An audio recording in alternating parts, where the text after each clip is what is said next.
Hi అండి. ఈ వీడియోలో వచ్చేసి బ్లౌజ్కి బ్యాక్ నెక్ హ్యాంగింగ్ అనేది ఏ విధంగా స్టిచ్చింగ్ చేయాలో చూపిస్తున్నాను. కొత్తగా నేర్చుకునే వారికి అయితే చాలా బాగా యూజ్ అవుతుందండి.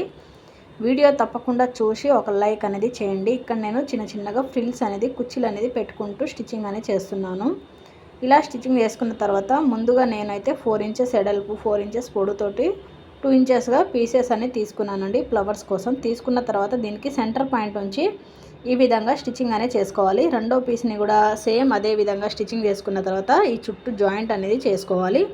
ఎగస్ట్రా ఉన్న క్లాత్ని కట్ చేసిన తర్వాత ఇప్పుడు మనం రెండో పీస్ని అదే విధంగా స్టిచ్చింగ్ చేసుకున్న తర్వాత ఫస్ట్ ఇక్కడ నేను డోరీ అనేది స్టిచ్చింగ్ చేస్తున్నానండి. డోరీ ఎక్కడ మనకి ఇక్కడ కదలకుండా ఉంటుంది.